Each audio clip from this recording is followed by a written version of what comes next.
दोस्तों जय हिंद, मैं हूं शम्स तबरेज और आप देख रहे हैं टाइम्स न्यूज़। पूरी दुनिया में इस वक्त एक ही ऐसा देश है जो दुनिया के बड़े बड़े सुपर पावर देशों से टकराने की हिम्मत रख रहा है, वो भी सीधे चैलेंज देकर के। जो दुश्मन के जहाजों को ठोक रहा है, जो दुश्मन को ललकार रहा है, जो दुश्मन को कब से पुकार रहा है कि आओ और हमसे लड़ो। उस देश का नाम है यमन। दुनिया के तारीख में जब भी कभी मिडिल ईस्ट को याद किया जाएगा, तब तब यमन को जरूर गौर किया जाएगा और यमन का नाम सुनहरे अक्षरों में लिखा जाएगा। और फलस्तीन के साथ अगर कदम से कदम मिलाकर अगर कोई जाबाज खड़ा है तो वो है यमन। और यमन के हूतियों ने एक बार फिर एक अमेरिकी जहाज को ठोक दिया है। और जब ठोक दिया है तब पूरी दुनिया में हर तरफ यही संदेश जा रहा है कि यमन वाले तो जीने ही नहीं देंगे। चाहे सामने कोई भी सुपर पावर खड़ा हो, चाहे अमेरिका खड़ा हो, ब्रिटेन खड़ा हो, यूरोपियन यूनियन खड़ा हो, नेटो खड़ा हो, चाहे कोई कितना ही बड़ा इजराइल का माई बाप खड़ा हो, लेकिन यमन के हूती खुद के आगे किसी को कुछ नहीं समझ रहे हैं। और जिनको ठोकना है उनको यमन के लोग, यमन के हूती छाती ठोक कर उनको ठोक दे रहे हैं। और इस बार जो ठोका है उसका असर शायद बहुत दूर तक जाएगा। लेकिन अभी जो हमला किया है उस जहाज का नाम है टॉर्म थोर।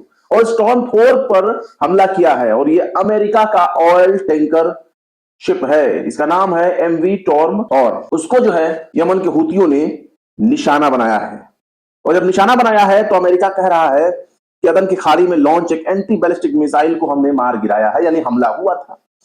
और इसमें यह बता रहा है कि ये शायद जो मिसाइल दागे गए थे वो ऑयल टैंकर को निशाना बनाने के लिए दागा गया होगा। लेकिन वहीं पर यहिया सरिया जो यमनी आर्म फोर्सेस यानी हूतियों के प्रवक्ता है, हूतियों की जो मिलिट्री फोर्स है उसके प्रवक्ता है, उन्होंने कहा है कि गाजा में हम फलस्तीनियों के साथ ये जाति दिखाने के लिए शिपिंग लेन पर अटैक कर रहे हैं, जो भी आ रहा है उस पर हमला कर रहे हैं। बाकायदा इसकी पुष्टि जो है यमन की तरफ से की जा रही है, क्योंकि एक तरफ यमन के हूतियों के ऊपर, हूतियों के ठिकाने के ऊपर ब्रिटेन और अमेरिका हमला कर रहे थे अपने लाडले दुलारे इजराइल के लिए, उसकी मदद के लिए, उसकी हिफाजत के लिए, उसके यहां तक दाना पानी सप्लाई पहुंच जाए, इसके लिए वो बदला ले रहे हैं। यमन के ऊपर गोला बारूद बरसा करके उन्होंने फिर से एयर स्ट्राइक किया है इतवार के दिन। एक तरफ यमन के हूतियों के ऊपर बमबारी हो रही थी, उनके ऊपर हमला हो रहा था, तो वहीं दूसरी तरफ उन्होंने भी अपनी एंटी बैलिस्टिक शिप मिसाइल के जरिए निशाना बनाया एक अमेरिका के तेल टैंकर वाले जहाज को।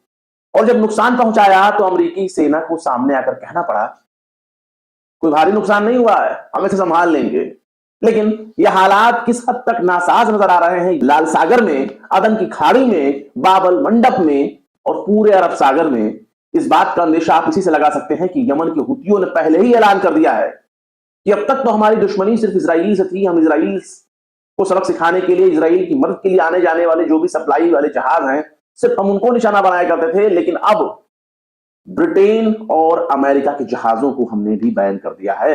यानी ब्रिटेन और अमेरिका के जहाजों को, इजराइल के जहाजों को यमन के हूतियों ने बाकायदा नोटिस जारी करके बैन कर दिया है और समझा दिया है कि खबरदार, जो अदन की खाड़ी, बाबल मंडप, लाल सागर और अरब सागर में कहीं इनका कोई जहाज नजर आ गया तो फिर खबरदार, हम तो उड़ाएंगे और करेंगे हमला बुरी तरीके से, जैसा अब तक करते आ रहे हैं। बाकायदा इन लोगों ने, यानी हूतियों ने, जिनको अंसारुल्लाह कहा जाता है, उन्हें हूती भी कहा जाता है, तो हम हूती के नाम से ही संबोधन कर रहे हैं। तो हूतियों ने बाकायदा नोटिस जारी करके जो बीमा शिपिंग कंपनियां हैं, जो शिपिंग कंपनियां यूरोप की या पूरी दुनिया की, उनको और जो बीमा कंपनियां, इन सबको समझा दिया है कि भाई इजराइल, ब्रिटेन और अमेरिका की मदद के लिए अगर कोई आप सामान ले जा रहे हैं, वहां से ला रहे हैं चाहे जा रहे हैं, अगर ऐसा है तो आपके ऊपर हमला होगा।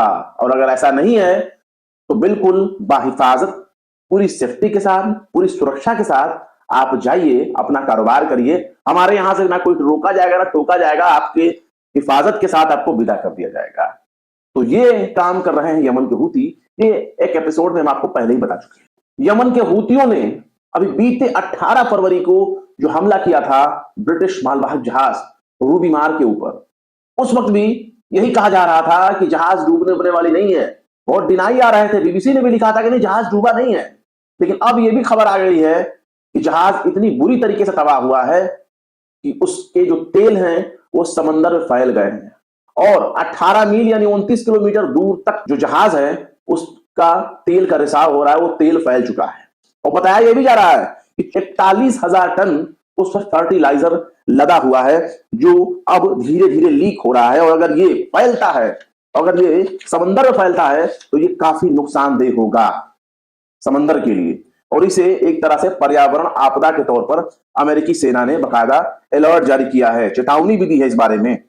इसके साथ ही यमन के हुतियों ने ईयू को भी धमकी दिया था और यह समझाया था कि खबरदार, आपने अगर अमेरिका ब्रिटेन के ज्वाइंट टास्क फोर्स में अगर आपने हिस्सा लिया यमन के ऊपर हमला करने के लिए, तो फिर हम यूरोपियन यूनियन के जहाजों को भी निशाना बनाएंगे जो अब तक नहीं बना रहे हैं। और इतना धमकी देने के बाद फिर यह भी बाद में खबर आती है कि नॉर्वे के जरिए बकायदा मध्यस्थता हो गई है, मेडिएशन हो गया है, बातचीत दोनों में हो गया है और सकारात्मक रचनात्मक बातचीत के बारे में जिक्र किया गया, बताया गया। नॉर्वे के जरिए दोनों के बीच में सुलह हो गया होगा, जैसा कि हम अभी तक उम्मीद कर रहे हैं। कोई बड़ी अपडेट अगर आती है तो बताएंगे आपको। लेकिन हम जो अभी जो आपको खबर बता रहे हैं, उसमें सबसे ज्यादा अहम ये है कि यमन के ऊपर अमेरिका और ब्रिटेन की फोर्सेस ने हमला किया है और बकायदा जो अंडरग्राउंड है, भूमिगत और मिसाइल स्टोरेज पर बकायदा हमला किया है। और उन तमाम चीजों समेत 18 ठिकानों पर, हुतियों के 18 ठिकानों पर जो है अमेरिका ब्रिटेन की ज्वाइंट मिलिट्री ने अटैक किया है जहाजों के जरिए। उसमें हेलीकॉप्टर के ऊपर भी हमला शुमार किया गया है, बताया गया है। और ये हमले जो है कोई आज से जारी नहीं है, ये 12 जनवरी से ही चल रहे हैं। कभी कर रहे हैं, कभी नहीं कर रहे हैं, लेकिन हमला चल रहा है, हमला जारी है। इसी के साथ आप समझ सकते हैं कि किस हद तक अमेरिका ब्रिटेन ये इजराइल से मोहब्बत करते हैं। यमन के हुतियों ने कोई भैंस नहीं खोली अमेरिका ब्रिटेन का, लेकिन अमेरिका ब्रिटेन इजराइल के मोहब्बत में ऐसे देशों पर अटैक कर रहे हैं जहां से वो पहले से ही मुंह की खा चुके हैं, पहले से ही वो पिट चुके हैं। 7-8 साल तक सऊदी अरब के साथ मिलकर अमेरिका जो है वो यमन के ऊपर बॉम्बिंग करता रहा, हजारों लोगों को उसने मारा। लेकिन यमन के हुतियों ने सत्ता बदल दिया, वहां की हुकूमत को पलट दिया। राजधानी सना समेत यमन के कई इलाकों पर, बड़े हिस्से पर जो है हुतियों ने अपना कब्जा कर लिया। फिर सरकार बनाई, अपनी सरकार चला रहे। हालांकि उन्हीं हुतियों को अमेरिका ने टेररिस्ट घोषित कर दिया, आतंकवादी घोषित कर दिया, लेकिन इससे कोई फर्क पड़ने वाला नहीं है, ना यमन के ऊपर, ना यमन की तारीख के ऊपर। लेकिन एक फर्क तो जरूर पड़ रहा है, और वो है अमेरिका और अमेरिका जैसे देशों की बेहयाई कि वो किस तरीके से आंख बंद करके इजराइल की मदद कर रहे हैं। वो मानवता की बात करते हैं, इंसानियत की बात करते हैं, शांति की बात करते हैं। ये अमेरिका दुनिया के कई देशों के लिए धार्मिक रिपोर्ट लेकर के आते हैं, स्वतंत्रता रिपोर्ट लेकर के आते हैं, प्रेस फ्रीडम का रिपोर्ट लेकर के आते हैं, लेकिन इनके अपने अंदर कितना बड़ा मैल बैठा हुआ है, इसका अगर आपको पता लगाना हो तो इजराइल की तरफ झांक कर देख लीजिए। फलस्तीन के ऊपर जो जो गोला बारूद बरस रहा है, उन सब के लिए अमेरिका जिम्मेदार है। वो अमेरिका ही बरसा रहा है गोला बारूद, अमेरिका का ही वो गोला बारूद है, बस नाम है इजराइल बरसा रहा है। सारी मदद अमेरिका कर रहा है। और यमन के हुती सीधे तौर पर ये कह रहे हैं कि अगर इजराइल तक कोई सप्लाई पहुंचनी है तो गाजा के भीतर भी सप्लाई पहुंचनी चाहिए, जो ट्रकों की शक्ल में रफा क्रॉसिंग पर खड़े हैं, जिसे इजराइल अंदर नहीं जाने दे रहा। तो हम भी अंदर नहीं जाने देंगे। लाल सागर से, अदन की खाड़ी से, बाबल मंडप से, अरब सागर से, जहां मिलेंगे वहां इनको पीटेंगे, कूटेंगे, ठोक देंगे। फिलहाल क्या कहेंगे इस खबर के बारे में कमेंट बॉक्स में जरूर बताएं। तो मिलते हैं किसी और वीडियो में एक नई खबर के साथ। शम्स तबरेज को दीजिए इजाजत। जय हिंद। तो देख लिया आपने हमारे इस वीडियो को। हमें उम्मीद है कि आपने हमारे वीडियो को लाइक किया होगा और दूसरों को भी शेयर किया होगा। अगर अभी तक आपने हमारे चैनल टाइम्स मेल को सब्सक्राइब नहीं किया है तो जल्दी से सब्सक्राइब कर दें और बेल आइकन भी प्रेस कर दें।